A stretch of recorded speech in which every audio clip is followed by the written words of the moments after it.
Good evening and welcome to this platform, the People's Platform. We advocate for human rights, the protection of indigenous identity, good governance, and the preservation of human dignity through government institutions. We advocate that governments should be a reflection of their people, the people that they seek to govern or the people that they govern.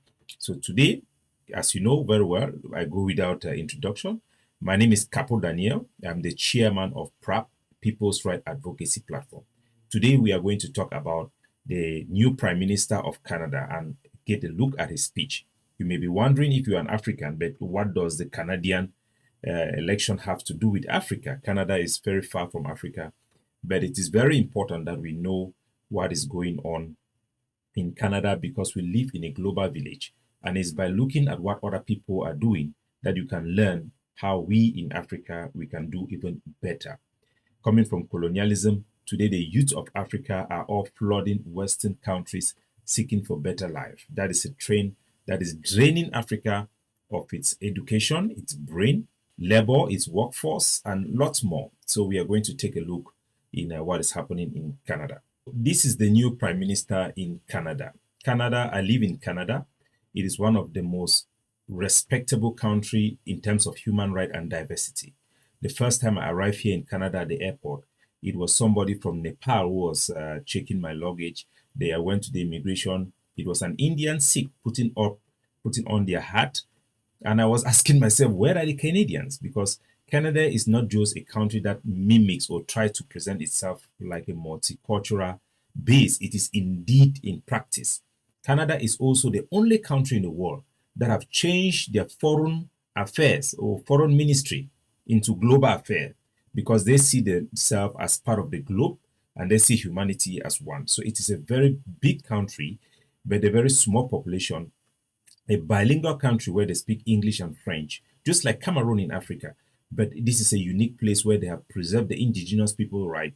I remember when I came to Canada as a delegate for mediation in the crisis in Cameroon, the Prime Minister, Melina Julie, her representative there, performed some traditional rites and to welcome us as the Indian people do here, which is very, very inspiring and very respectable. And I want us to look at Canada. The first thing we have to know in Africa is that Canada have one of the most essential elements that was taken away from us in Africa, the parliamentary system. You have to look at the countries in Africa that are practicing this parliamentary system because the head of Canada, the head of government in Canada, the person who rules Canada is a prime minister, not the president. The prime minister is not elected directly by the people in Canada. The prime minister is elected by the political party that has the highest number of parliamentarians in their parliament, in their legislature. That party, that political party, is then going to choose their leader to be the prime minister of Canada. So that is how Canada elects their leader through indirect election. In Africa, we used to have a similar system in many African countries, and those countries prosper and human right was respected during those periods. You can go to Zimbabwe. I think in 1980, prime minister was elected by the political party with the highest number of parliamentarians.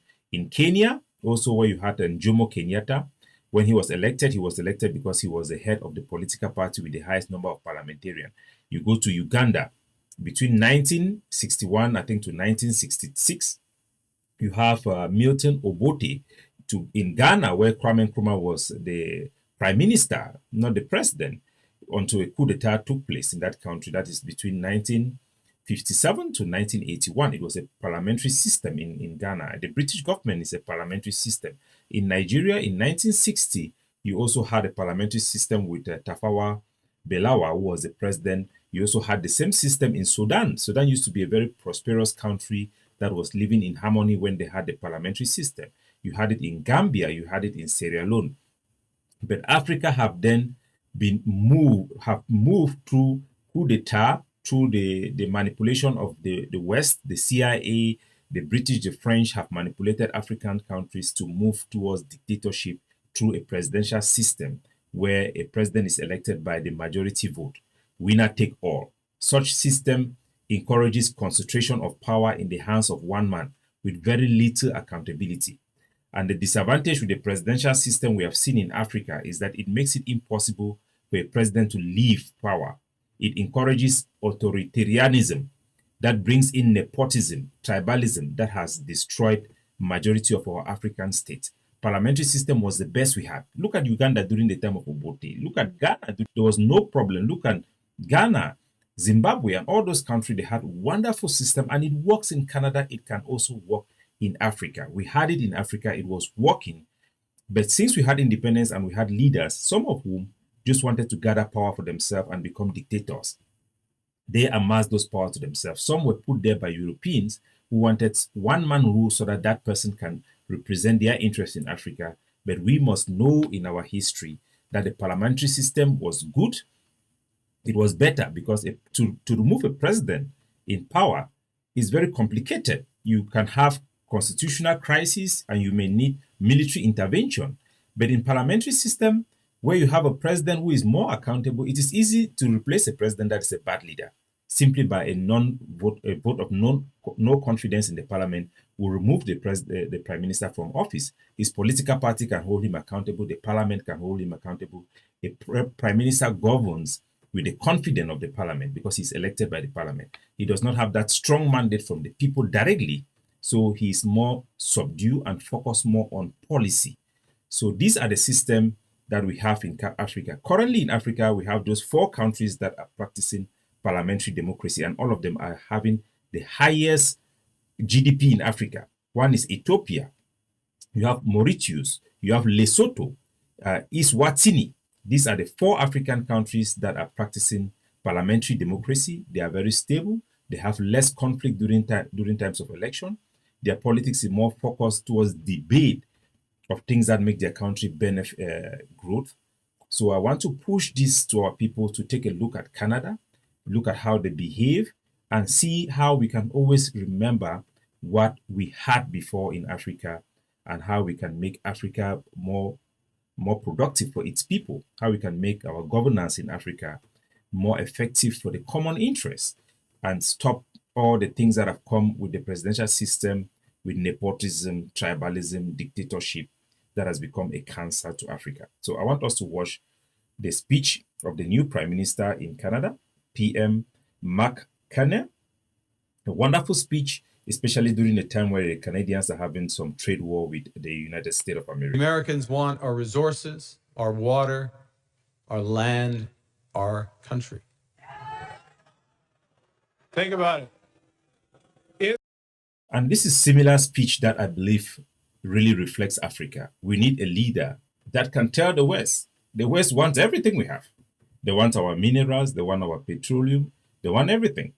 So what we are suffering in Africa is the same thing that the West is also suffering from America. Remember that the Europeans are asking for independence from Africa. No countries from America. No country is totally independent. But we lack leaders with vision and focus on our own capacity back home, on our own self-governance, our own pride, and our own public interest. So let's watch this speech and reflect on it with our own African unique experience. If they succeeded, they would destroy our way of life. In America, healthcare is a big business. In Canada, it is a right.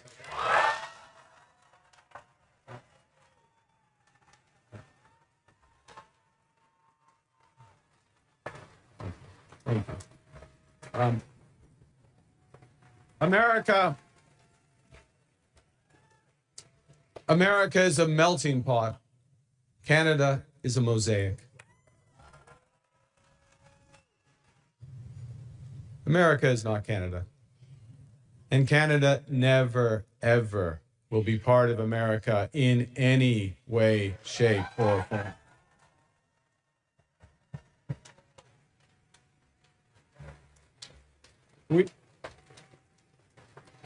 Look,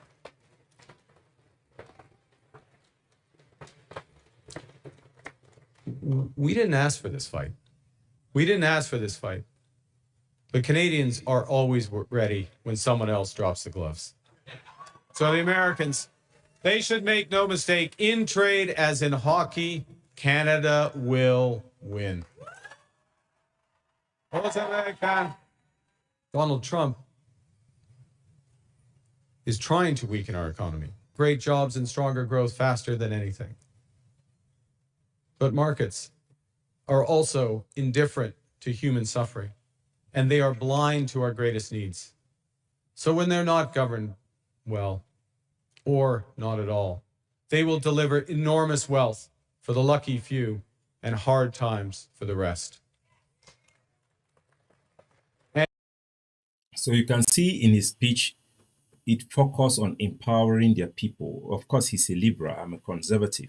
I believe in a free market system, but I also believe in regulation. I think that more I lean towards more freer economy that reinforces the private sector with regulation here and there. But the importance is the issue of government regulation to make sure that tax is being used to help as a safety net for those who fall within the cracks of a capitalist system, the poor and those who are needy, to guarantee access to health.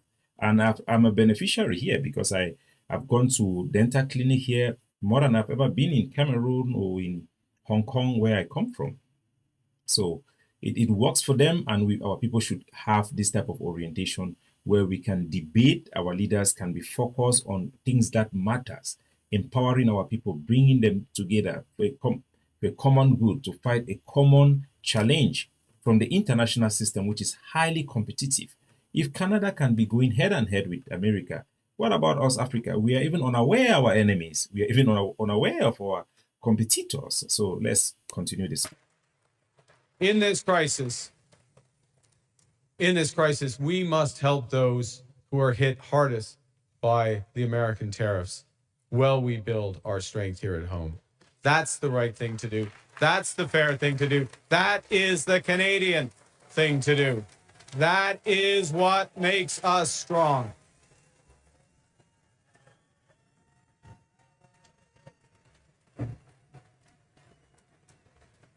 So Donald Trump thinks he can weaken us with his plan to divide and conquer. We can give ourselves far, far more than Donald Trump can ever take away. That is a wonderful speech, and I think it's a speech that we expect from African leaders. This is the type of vision we expect. We often complain about the European exploiting us, but we forget that our own governments, our own institutions are empowered to give to our people more than they can take. The Asian countries have emerged after colonialism, not by complaining or expecting from the West, but by investing in their own human resources, by empowering their own communities, being innovative, encouraging industrialization, encouraging horticulture. Today in Africa, we can import maize and rice from Thailand and Brazil far cheaper than we can do at home. So this is a wonderful speech. Let's continue the speech, and very inspiring when you look at it from an African perspective as well. But it will take extraordinary efforts. It won't be business as usual. We will have to do things we haven't imagined before at speeds we didn't think possible. We will do it. We will do it for the common good so that everyone benefits.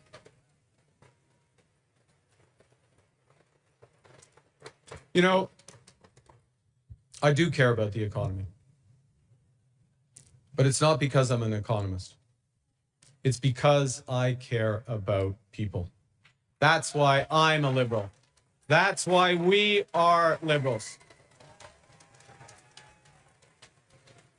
So, we need a strong economy. But when we're fighting for a strong economy, we're fighting for good Canadian health care for everyone. We are fighting for strong support for our seniors who built this country. We are fighting for childcare for young families that they put in place. We are fighting for dental care and pharma care for everyone who needs it. We are fighting for rights. We are fighting for a strong economy so we can create a more sustainable world for our children and grandchildren. So, you see, why in Africa our leaders they spend all their time in abroad for medical care, the people abroad, the Canadians and the rest, are struggling to build a system that works for their people, not for a chosen few.